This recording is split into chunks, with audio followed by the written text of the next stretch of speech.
L'argent ne dort jamais, souligne DiCaprio dans le chef-d'œuvre de Scorsese, Le Loup de Wall Street. Mais derrière ces mots se cache un monde où glamour et avidité se mêlent.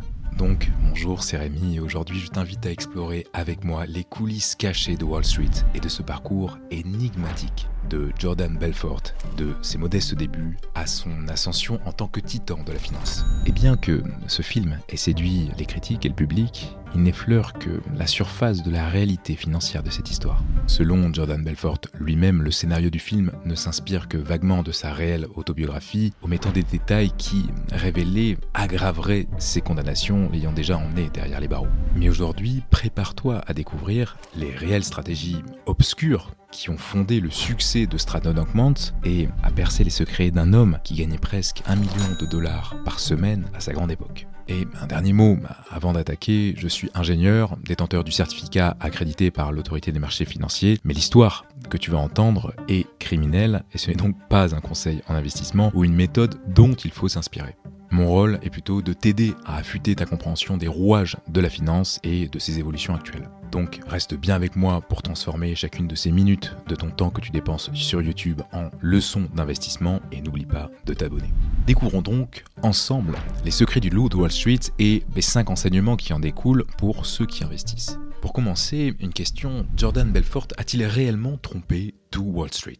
C'est finalement une explication qui reste assez floue dans le film et que je me dois d'élucider. Et le premier élément de réponse, c'est que oui, mais cela ne nous explique pas comment. Tout d'abord, il faut comprendre le métier de l'époque de cet homme qui était celui de courtier. Et à l'époque, être courtier revenait à être un interlocuteur privilégié des investisseurs. En effet, dans les années 80-90, si tu voulais investir en bourse, tu ne pouvais pas simplement ouvrir une application et passer tes ordres. Il fallait passer un appel téléphonique avec un être humain, ton courtier, qui connaissait non seulement les intrications du marché financier, mais aussi tes objectifs et ta tolérance au risque. Ce courtier te conseillait donc sur les meilleures actions à acheter et à quel moment vendre, fondant ses recommandations sur une analyse du marché et des données qui n'étaient pas facilement accessibles au grand public. Imagine maintenant cette scène anarchique par rapport à ce que nous connaissons aujourd'hui. Un bureau animé, des téléphones qui sonnent sans cesse, des courtiers criant des ordres.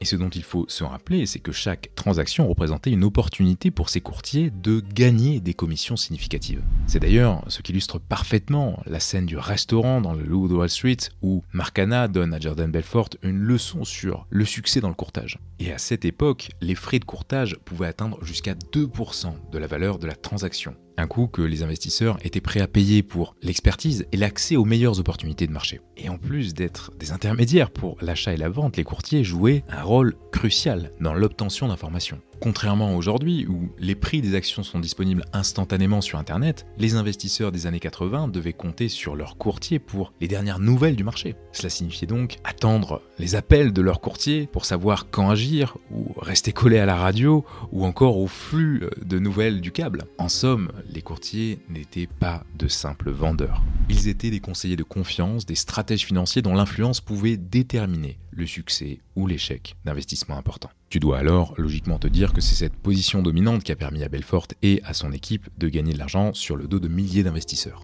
Mais en réalité, pas vraiment. Et c'est ce que je vais t'expliquer. La bourse, malgré son apparent caractère profondément libéral, maintient un contrôle rigoureux. Si un courtier ou une firme de courtage franchissait la ligne, ils pouvaient être expulsés du parquet de la bourse. Un coup dévastateur pour leur carrière et leur réputation.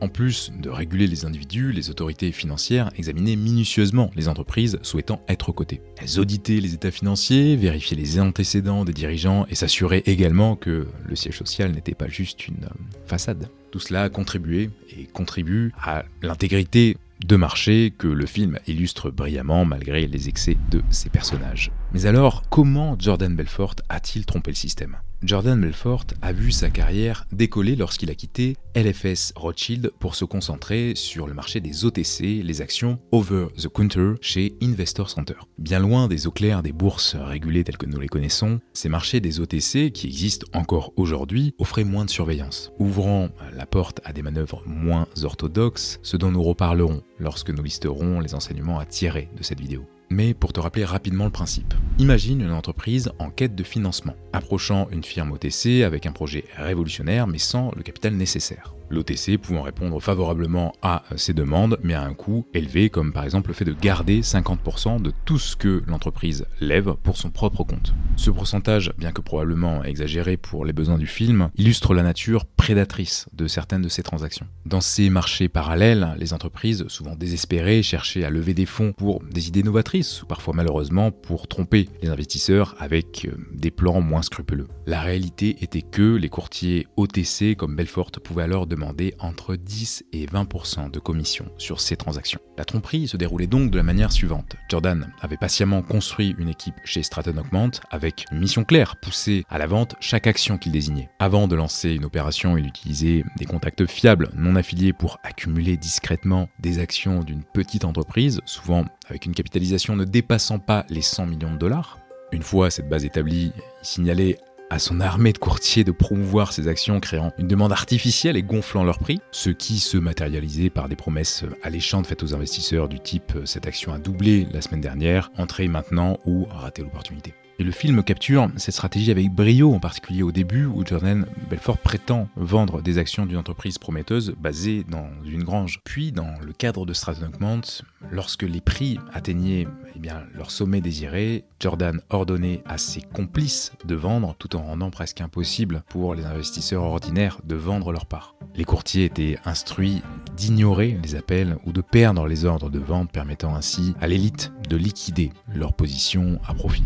Et une fois que le marché s'effondrait, les pertes étaient catastrophiques pour les petits investisseurs. Et l'ambition de Belfort ne s'arrêta pas là. Comme DiCaprio, qui incarne Belfort avec brio dans le film le dit si bien, vendre des poubelles à des investisseurs poubelles ne me suffit plus, je veux plus. Le stratagème prit alors une nouvelle dimension lorsque Stratton Oakmont prit la responsabilité d'introduire en bourse des entreprises. Un processus nommé IPO en anglais pour Initial Public Offering. Bien que traditionnellement gérées par des banques d'investissement, certaines entreprises étaient persuadées par Belfort d'utiliser ces services pour leurs IPO, promettant un succès garanti. En utilisant les mêmes tactiques que sur le marché des OTC, Jordan ordonnait alors l'achat d'actions avant l'IPO. Une fois l'entreprise cotée, il lançait la promotion massive du titre grâce à ses courtiers, attirant d'autres investisseurs intrigués par la hausse fulgurante de l'action. Cette stratégie combinait alors la confiance du marché réglementé avec les méthodes peu scrupuleuses de l'OTC, réalisant ainsi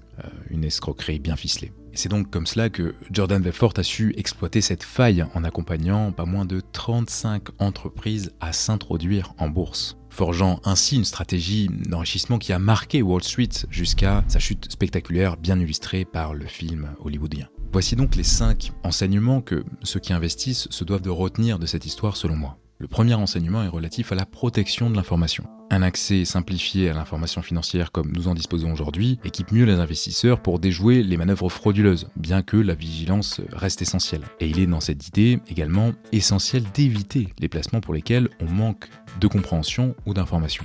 Le deuxième enseignement est celui de l'importance de la transparence des entreprises. Aujourd'hui, sur le marché coté, des règles strictes de communication pour les entreprises minimisent les fraudes, améliorant la clarté pour les investisseurs et renforçant la confiance dans les marchés. Mais ce n'est pas le cas pour toutes les entreprises. Sur le marché des OTC, autrement appelé gré à gré, ce genre de malversations peuvent encore arriver bien qu'elles sont purement et simplement illégales, et mieux détectées et sanctionnées aujourd'hui.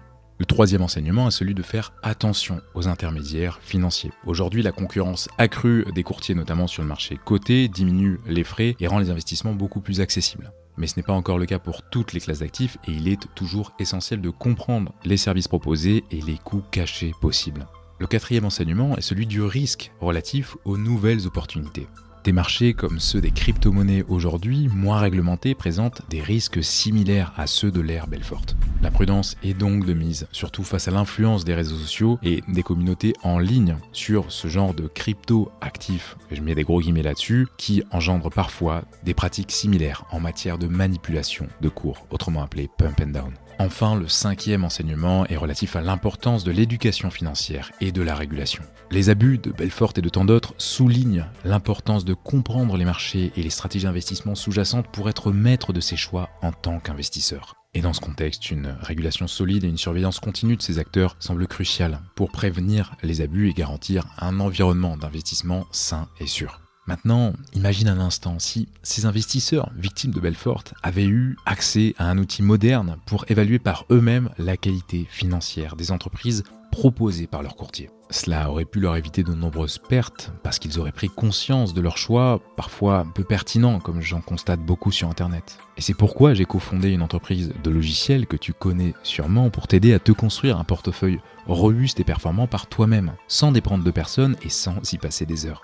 Ce logiciel a été initialement développé en interne de mes sociétés pour notre propre compte avant d'être mis à disposition des investisseurs sensibles à notre approche. Si tu ne la connais pas déjà, cette solution se nomme valueinvestingscreener.com et tu trouveras le lien en description de cette vidéo. C'était Rémi sur Parlons Long Terme et je te dis à très vite, cher ami.